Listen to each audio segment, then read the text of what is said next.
Hey everyone, hope you're having a good week and that you are enjoying your month of January. It's been a while since we last talked, but hopefully you're getting back into the routine of school and other things, whether that's online or in person. We hope you're doing well. Wanted to share some kind of fun news that we have is that in February, we're going to start doing some outdoor activities again. And so we'll be able to meet in person, might be at church, might be somewhere else. I'll let you know when we get closer to the date, but it'll be nice to see some of you back in person. And we'll be, even though it's cold outside, we'll do some fun stuff that'll keep us warm. And so that'll be in February. So we have a couple more weeks of doing these videos and meeting online. And we're going through this book, One God, One Plan, One Life. And hopefully you have a copy of it. If you don't, let me know and I'll get you one ASAP. But each week I'm going to kind of highlight one of these devotions. And the one I chose this week is from January 15. And I'll read it and then kind of give you guys some of my thoughts on it. And the scripture that they use is from Psalm 115, verse 1. And it says this, "Not to us, O Lord, not to us, but to your name goes all the glory for your unfailing love and faithfulness." And then it's titled, "We Need His Glory." God has one goal, God. I have my reputation to keep up. That says in Isaiah 48, verse 11. Surprised? Isn't such an attitude, dare we say, self-centered? Why does God broadcast himself? For the same reason the pilot of a lifeboat does. Think of it this way. You're floundering, neck deep in a dark, cold sea. Ship sinking, life jacket deflating. Through the inky night comes the voice of a lifeboat pilot, but you cannot see him. What do you want the driver of the lifeboat to do? Be quiet? Say nothing? By no means. You need volume, amped up.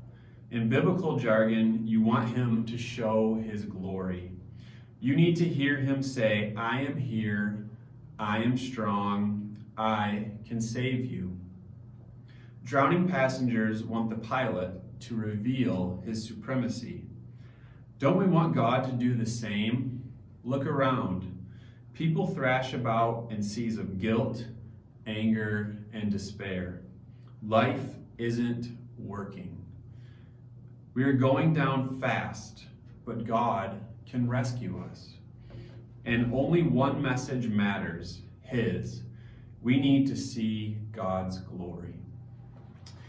And what he's getting at here in this devotional is sometimes we can look at scripture or we can think about God as maybe being a little self-centered or, why does God broadcast, in these words, his glory?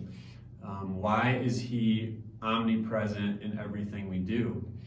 And it's because we're all kind of on these little lifeboats, right? In the sea or in the desert maybe is another way to think about it. And we're on our own. We're either drowning or we're lost. They use the examples of guilt, anger, despair, but it might be something else for you, and it might be something else for me. We're all kind of drowning, and we need help. Our lives need help. It says life isn't working, and we're going down fast. That's kind of a dark picture to paint, but we all have something in our life or some situation where we're drowning. We need someone to help us and nothing's working out. Whether we try different ways to fix that, whatever it may be, we can't save ourselves.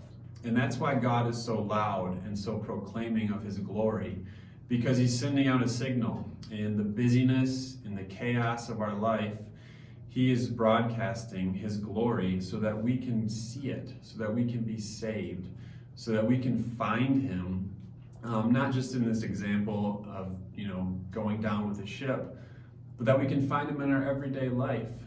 We get so busy with work, with school, with friends, with family, with technology, whatever it may be, that sometimes it's hard to hear him, or we think it's hard to hear him. And yet God is out there saying, come to me, come to my glory, I can save you. And so this week, maybe take a moment. If you're feeling like that in your life, like maybe I'm lost, or maybe there's something that's troubling to me, look for places where you can find God. Maybe it takes you a moment of just being quiet and listening for his voice. Maybe it's looking for him out, in nature or outside, or maybe it's looking for him in a relationship you have. He's out there. He's calling our names. He's seeking us out. And he's not self-centered. He's trying to save us. He's trying to find us in the busyness of our own life. And so this week, take a minute, settle down, quiet down, or maybe go outside and see where you can find God. That's what I have for this week. Like I said, in the coming weeks, we'll do this for another couple weeks, but then in February, we're going to have some outdoor stuff that I hope you guys, or I know you guys will find fun, and hope to see you there. Have a good week. Thanks.